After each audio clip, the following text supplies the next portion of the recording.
Naibu Rais wa Jamhuri ya Kenya Rigathi Gachagua anaonekana kuwa mwenye wasiwasi kulingana na umaarufu anaojizolea ambaye ni chairman Maina NJEGA katika eneo la Mlima Kenya.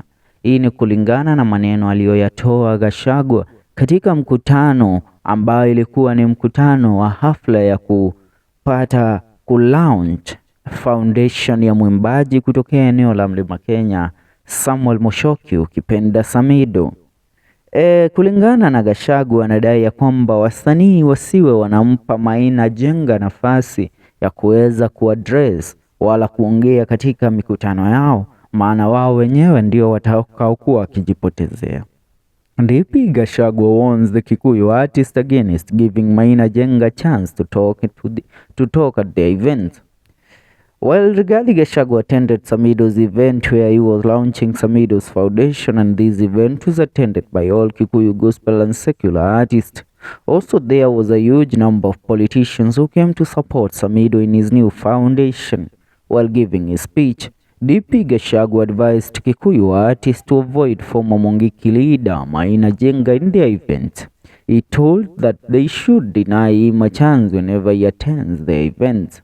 Rigathi told artists that Maina NJEGA wants to use them the way he used young men some years ago, where he influenced them to go into riots, and he later abandoned them after accomplishing his will.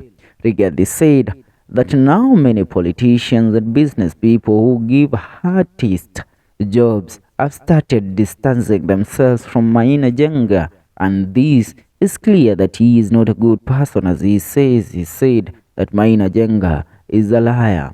Haya ni maneno kulingana na Rigathi Gachagua, ila wengi wamepata kumwelekezea Rigathi Gachagua kidole cha lawama, wakidai ya kwamba yote haya maneno anayoyatoa Gachagua ni kwa sababu ya kuwa na uoga kwa ajili ya umaarufu anaojizolea Maina NJEGA katika eneo la Mlima Kenya, na jinsi ambavyo wasanii pamoja na vijana pamoja na Wakenya kwa jumla wamepata kumwamini Maina NJEGA, maana yeye aongei uongo wala aji na story na paruanja kama jinsi ambavyo serikali ya William Ruto imekuwa ikifanya kila kukicha, na mwisho wa siku hawajakuwa wakitoa kama jinsi ambavyo walipopata kuahidi. Hivyo hii hailinganishwi tu na kuweza kuwa na influence kutokana na wasanii sijui kumuita Maina NJEGA. This is a political battle between Rigathi Gachagua and Maina NJEGA, and that's why Rigathi Gachagua is trying every way possible to tame Maina NJEGA's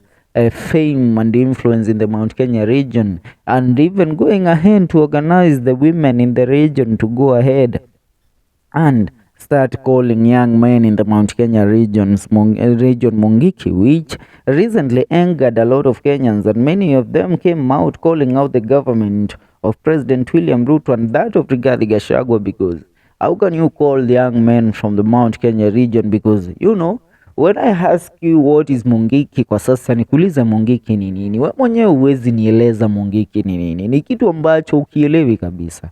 Hivyo maneno tu wanayotoa kwa kutapatapa wenyewe wanatoa tu hawajali. Ni kati ya mambo ambayo yamekuwa yakiendelea sana kwenye mitandao ya kijamii kwa sasa. Tuungane katika video zetu zijazo. Hii ni FM Show KE.